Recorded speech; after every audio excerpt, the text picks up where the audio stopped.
মহাকাশে শোনা গেল ফেরেশতাদের শব্দ। নিজেদের অজান্তেই নাসা আবিষ্কার করল আসমানে থাকা ফেরেশতাদের জিকিরের ধ্বনি। চলুন একবার শুনে নেই সে শব্দ।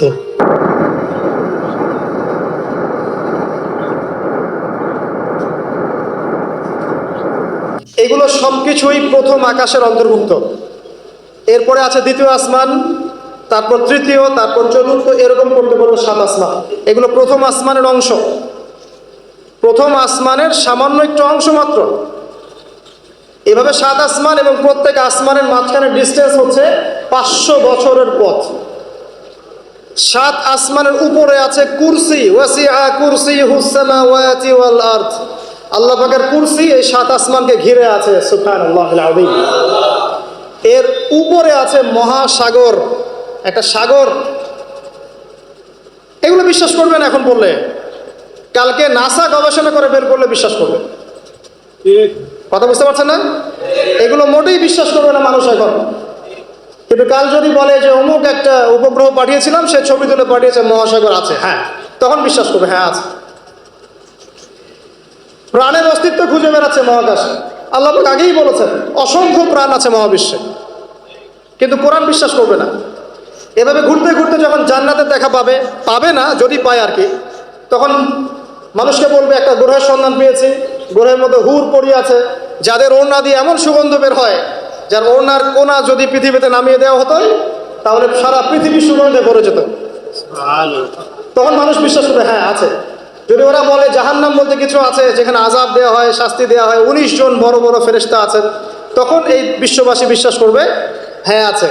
এই 7টা আসমানের উপরে আছে কুরসি, তার উপরে মহাসাগর, তার উপরে আছে আরশে আজিম।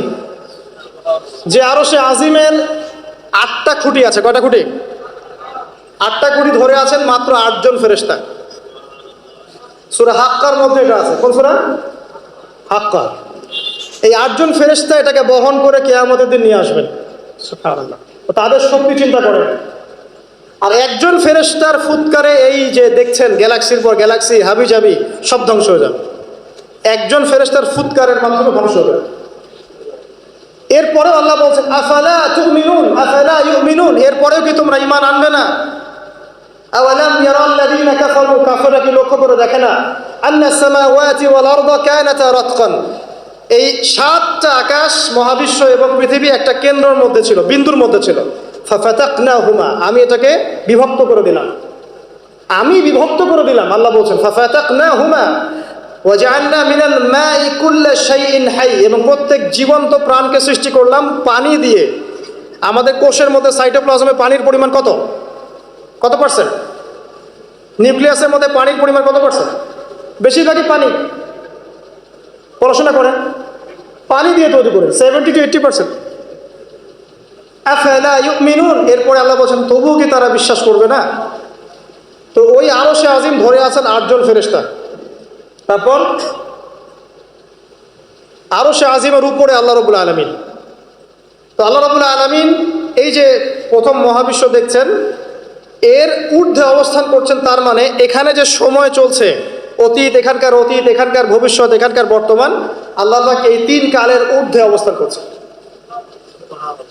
আল্লাহ পাক যখন বলছেন যে আবু লাহাব জাহান্নামে যাবে, আল্লাহ পাক দেখে দেখে বলছেন, এই যে ভবিষ্যৎটা আল্লাহ পাক দেখছেন, আবু লাহাব এখানে আছে, এখন ইন ফিউচার এখানে যাবে, এখানে গিয়ে সে জাহান্নামে যাবে। আল্লাহ চোখের সামনে সব। আমাদের কাছে মনে হচ্ছে অতীত, বর্তমান, ভবিষ্যৎ, আল্লাহর সামনে এগুলো কিছুই নাই।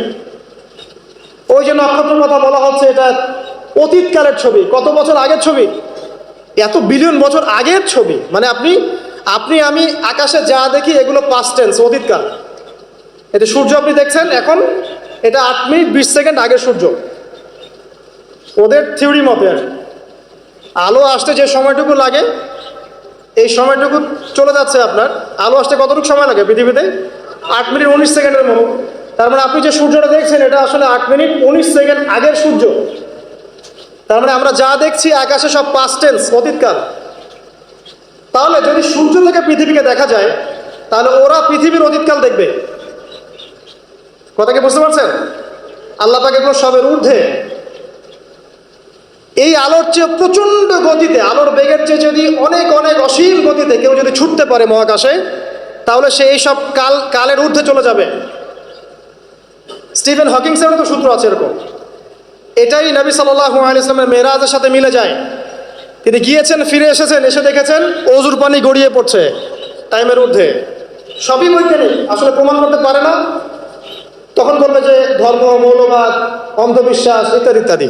যখন প্রমাণ করতে পারবে তখন ধার্মিক হয়ে যাবে সব, প্রতিটা বিষয়। তো এটা নিয়ে আরো ডিপ কথা আছে, আজকে ওইদিকে আমি যাচ্ছি না, শুধু এতটুকু বলছি আল্লাহ পাক এই সব কিছুর ঊর্ধ্বে, সেখান থেকে আল্লাহ রাব্বুল আলামিন সবকিছু দেখেন এবং শোনেন। আসুন, আল্লাহ কোথায় এটা খুঁজতে ইব্রাহিম আলাইহিস সালাম বলছেন, হয় তারা আমার রব, চাঁদ আমার রব, বা নক্ষত্র আমার রব, সূর্য বড় সূর্য রব। যখন এগুলো ডুবে গেল তখন তিনি একটা কথা বললেন, সেটা কি? ইন্নী ওয়াজ্জাহতু ওয়াজহিয়া লিল্লাযী ফাতারাস সামাওয়াতি ওয়াল আরদা হানিফা ওয়া মা আনা মিনাল মুশরিকিন। আল্লাহ তাকে এটা অন্য জায়গায় বলেছেন, মা কানা ইব্রাহিম ইয়াহুদিয়্যান ওয়ালা নাসরানিয়্যা। ইব্রাহিম ইহুদি ছিল না, নাসারা ছিল না, ওয়ালাকিন কানা হানিফান মুসলিমা, তিনি একনিষ্ঠ মুসলিম ছিলেন।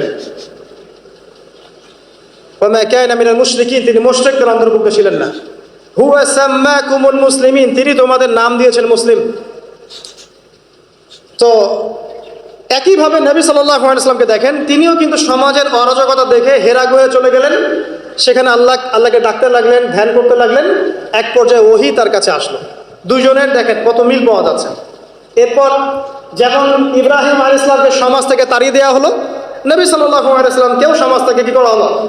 তাড়িয়ে দেওয়া হলো, মারা হলো, গালি দেওয়া হলো, রক্তাক্ত করা হলো। এক পর্যায়ে তাকে হিজরত করে চলে যেতে হলো। মিল পাচ্ছেন? পরিবার বাধা দিয়েছে ইব্রাহিম আলাইহিস সালামকেও, মুহাম্মদ সাল্লাল্লাহু আলাইহি ওয়াসাল্লামকে। আত্মীয়রা বাধা দিয়েছে ইব্রাহিম আলাইহিস সালামকেও, মুহাম্মদ সাল্লাল্লাহু আলাইহি ওয়াসাল্লামকেও। সমাজ বাধা দিয়েছে ইব্রাহিম আলাইহিস সালামকেও, মুহাম্মদ সাল্লাল্লাহু আলাইহি ওয়াসাল্লাম। হিজরত করে চলে যেতে হয়েছে তাকেও এবং তাকেও আলাইহিস সালাম। দুজনের চেহারার মিল। চলে যাওয়ার সময় তাদের সাথে কে ছিল? ইব্রাহিমের সাথে তার স্ত্রী সারা। তার স্ত্রীর নাম কি? বিশ্বের সবচেয়ে সুন্দরী মহিলা ছিলেন দুজন। কয়জন? দুজন। একজন হাওয়া আলাইহিস সালাম, দুই নাম্বার সারা আলাইহিস সালাম। তাদের মতো সুন্দরী নারী পৃথিবীতে খুব একটা আসেনি। হিজরতের সময় তাদের দুইজনের সঙ্গী হচ্ছেন তাদের স্ত্রীরা।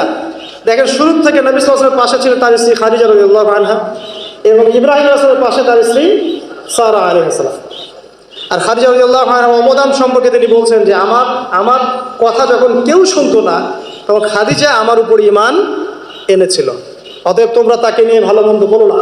আর খাদিজা রাদিয়াল্লাহু আনহা সেই মহিয়সী নারী যাকে জিবরাইল আলাইহিস সালাম সালাম দিয়েছেন, এবং তার জন্য জান্নাতে এমন একটা ঘর নির্মাণ করা হয়েছে যেই ঘরের মধ্যে কোনো শোরগোল নাই, কোনো রকমের শব্দ দূষণ নাই, সুকুন আর সালাম, পিস।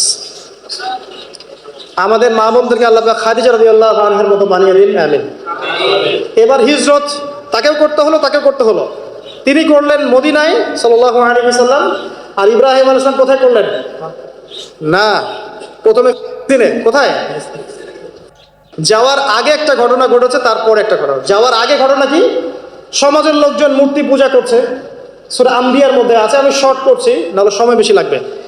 সূরা আম্বিয়ার মধ্যে আছে, লোকজন শিরক করছে। ইব্রাহিম আলাইহিস সালাম বলছেন, মা হাদিহি তামাসিলুল্লাযী আনতুম লাহা আকিফুন, এইসব কি সব মূর্তি তোমরা পূজা করো, যারা শোনেও না এবং উপকারও করতে পারে না, অপকারও করতে পারে না। তখন তার কম তাকে বলছেন, তুমি কি আমাদের সাথে ঠাট্টা মশকরা করছো না? তোমার কাছে কোনো সত্য আছে? তখন ইব্রাহিম আলাইহিস সালাম বলছেন, তোমরা চলে গেলে আমি এদের ব্যাপারে ব্যবস্থা নিব। যখন তারা চলে গেল, ইব্রাহিম আলাইহিস সালাম এই সবগুলো মূর্তিকে ভেঙে ফেললেন, ইল্লা কাবীরাম মিনহুম, শুধু বড় মূর্তিটা বাদ দিয়ে। তারা ফিরে আসলো, এসে দেখলো যে মূর্তি ভাঙা। কে ভাঙলো? মান ফাআলা হাদা বিআলিহাতিনা, আমাদের উপাস্যদের সাথে এই কাজ কে করেছে? একজন বলল, হয়তোবা সে ব্যক্তি করেছে, ইউকাল লাহু ইব্রাহিম, যার নাম ইব্রাহিম। ডাকা হলো, তুমি কি করেছো? তিনি বলছেন যে বাল ফাআলা কাবীরুহুম হাদা, বরং তাদের বড় মূর্তিটাই কাজ করেছে। ফাসআলহুম ইন কানু ইয়ানতিকুন, ওকে জিজ্ঞাসা করো যদি সে কথা বলতে পারে। এবার তারা বুঝতে পারলো এত কথা বলতে পারে না। তখন ইব্রাহিম আলাইহিস সালাম বললেন, তুমি কেন তাহলে এমন কিছুর উপাসনা করছো যে শোনেও না, দেখেও না, কথা বলতে পারে না? আমি যাকে ভাঙলাম সে তো প্রতিহতও করতে পারলো না, একটা মাছি বসলে সে তাড়াতেও পারলো না, তাহলে কেন তার উপাসনা করছো? কোনো জবাব নাই, কিন্তু হঠকারিতা অহংকার আছে। ঠিক এখনকার নমরুদ ফেরাউনদের মতো, জবাব নাই কিন্তু হঠকারিতা অহংকার আছে। তাকে দরবারে নিয়ে যাওয়া হলো। ওখানে শাসককে নমরুদ ডেকে বলছে কি সমস্যা। তো ইব্রাহিম বলছে কি সমস্যা, কে তোমার রব? ইব্রাহিম আলাইহিস সালাম বলছেন রব্বি আল্লাযী ইউহয়ী ওয়া ইউমীত, আমার রব সে যে জীবন দেয় মৃত্যু দেয়। নমরুদ বলছে আনা উহয়ী ওয়া উমীত, আমি তো জীবন দেই মৃত্যু দেই। কিভাবে? একজন ফাঁসির আসামি তাকে ডেকে নিয়ে ছেড়ে দেবো, এই জীবন দিলাম। আর একজন সাদাসিধা মানুষ নিরপরাধ ডাকলো, গর্দান নামিয়ে দিল, মৃত্যু দিলাম। তো ইব্রাহিম আলাইহিস সালাম বলছে আচ্ছা ঠিক আছে। ক্বালা ইব্রাহিম রব্বি আল্লাযী ইউহয়ী ওয়া ইউমীত, তারপরে তিনি বলছেন ইন্নাল্লাহা ইয়াতি বিশ-শামসি মিনাল মাশরিক ফাতি বিহা মিনাল মাগরিব, আমার রব আল্লাহ তিনি যিনি পূর্ব দিক থেকে সূর্যকে উদিত করেন, তুমি যদি রব হয়ে থাকো তাহলে পশ্চিম দিক থেকে উঠিয়ে দেখো। বুহিতাল্লাযী কাফার, এরপরে সে কাফের হতভম্ব হয়ে গেল, কিন্তু কিচ্ছু করতে পারলো না। সবাইকে বললে একে ধরো, ওয়ানসুরু আলিহাতাকুম, তোমাদের ইলাহদেরকে সাহায্য করে একে ধরো। খুজুহু ওয়া হাররিকুহু, তাকে ধরো এবং আগুনে পুড়িয়ে দাও। ওই যে আগুনের কুণ্ডলি খোলা হলো, এবার তাকে আগুন জ্বালানো হলো, তাকে আগুনে ফেলা হচ্ছে। আগুনে পড়ার সময় আল্লাহ রাব্বুল আলামিন তার কাছে পাঠালেন জিবরাইল আলাইহিস সালামকে, এসে বলছেন হাজাতান ইনদি, তোমার কি কোনো হাজত আছে আমার কাছে? তখন ইব্রাহিম আলাইহিস সালাম বলছেন না, আমার হাজত আল্লাহর কাছে আছেন। হাসবি আল্লাহ ওয়া নি'মাল ওয়াকিল, নি'মাল মাওলা ওয়া নি'মান নাসির। এই কথা বলার সাথে সাথেই আল্লাহ পাকের সাহায্য অবতারিত হয়ে পড়লো। আল্লাহ পাক বললেন ইয়া নার, হে আগুন, কুনি বারদান ওয়া সালামান আলা ইব্রাহিম, ঠান্ডা হয়ে যাও, ইব্রাহিমের জন্য শীতল ঠান্ডা হয়ে যাও। ব্যাস, সবাই দেখলো যে ইব্রাহিম আগুনে পড়ে আছে কিন্তু উঠছে না। ঠিক এরকম পরীক্ষা নবী সাল্লাল্লাহু আলাইহি ওয়াসাল্লাম দিতে হয়েছে না? বদরে, উহুদে আল্লাহ সাহায্য এসেছে না? আল্লাহ ফেরেশতা এসেছে, তার মাধ্যমে সাহায্য হয়েছে। এক একজনের মানে মাত্রাটা ডিফারেন্ট ছিল, কিন্তু ঘটনা কিন্তু সেই।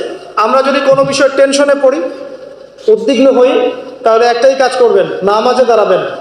সিগারেট ধরানোর দরকার নেই, টেনশনে স্মোক করার দরকার নেই, ড্রাগস নেওয়ার দরকার নেই, একটা মিউজিক ছেড়ে দেওয়ার দরকার নেই। নামাজে দাঁড়িয়ে যান, আল্লাহ পাক আপনার টেনশন দূর করে দেবেন ইনশাআল্লাহ তাআলা। একই জিনিস।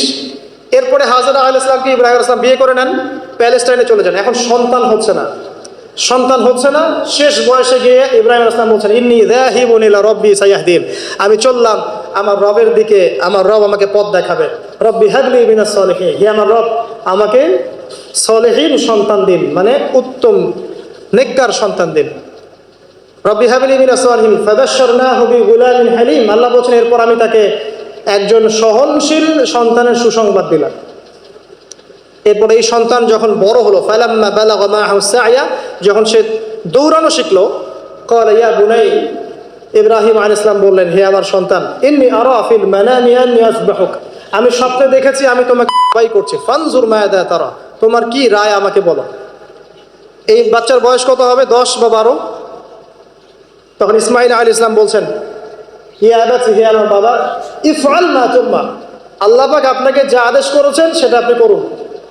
সাতাজিদুনি ইনশাআল্লাহু মিনাস সাবিরিন, ইনশাআল্লাহ আপনি আমাকে ধৈর্যশীল পাবেন। কত বছর বয়স? 10 বা 12।